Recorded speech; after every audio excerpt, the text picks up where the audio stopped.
Today we're sharing 5 ways we keep costs down as we move into spring. Hi, I'm Kirsty and we've been growing food intentionally in our central Victorian backyard garden for the last 5 years. So I really want to share 5 areas in the garden that helps us save money as we move into spring in central Victoria. So the first one is growing from seed. So every spring we've been planting more and more from seed, and it's been a learning curve, but it really does create better flow in the garden. And our plants are just so much stronger because we're growing from seed. So I did find that seedlings from the nursery tend to be stressed or root bound. And I just know that when we grow our own, we know that they're strong. In saying that, sometimes we fail and we definitely go out and buy seedlings. It's a great backup plan, but it's not our primary plan. First up, we try to grow as much as we can from seed, and that enables us to keep our costs down and always have beautiful succession planting. So right now at the nursery, a punnet of seeds is around $5 here, but a packet of seeds is like $1 or $2, and it's even better if you're saving seed. The second thing I want to talk about is making my own soil mixes and compost. So the second way we save money in our garden is by making soil blends and making as much compost and as much worm castings as we can. So I guess for us, to buy soil like in a packet, like the big bags of soil, it's kind of the same as buying like a packet of food, right? Homemade is so much better and it just grows better food. So for seed starting, I will buy a couple of bags of ingredients. I did have previous years where I'd use our own worm castings, and there was just so many tomato seeds in the worm castings that I couldn't work out what I was planting. So I tend to buy a few things just to make sure that our seed mix doesn't have additional seeds in there.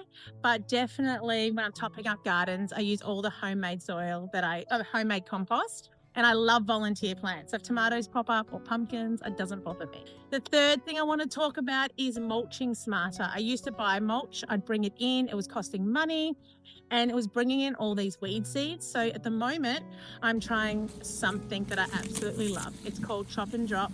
So as I chop things down, I just mulch with it and they dry out. It's just like mulch, but it's free and I love it. The other thing I do is that we grow so much lettuce than I ever have before, and radishes, anything that grows fast. And I just fill all the spaces. It's a beautiful green mulch. It's quick, and if I want to plant something else, I just move it out of the way. And we eat a lot of salads. It's just so good to have this green living mulch. So it's another way that we save money in the garden, chop and drop and growing our own green mulch. Number 4 is about staying observant. So pests and diseases love spring, and the cheapest way to stay on top of them is just simply noticing them early and acting. So I just love doing a lap of the garden. I go multiple laps a day. It's my favorite thing.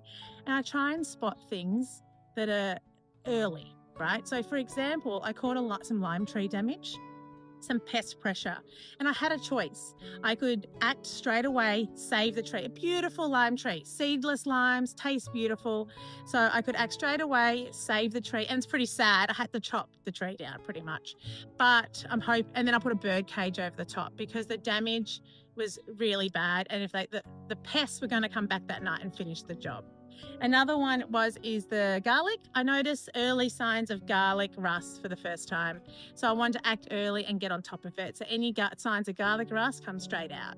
So being observant really does pay off because it allows us to get ahead of things. Number 5 is recycling and just waiting for things to become available, using what you have on hand. I had an idea for the chicken tunnel and I waited like a whole year before the perfect thing became available, and then I grabbed it and used it. I wait for bird cages on the side of the road and the hard waste, like the free, the sign that says free. I pick up bird cages, so it's so good for keeping pests away from seedlings, or to keep them away from something. So I just climbing frames, like just use what you have. Like we don't need to always be buying things. So I just upcycle and recycle all the time. It's my favorite thing and I love it. And I think it makes the garden look really cute.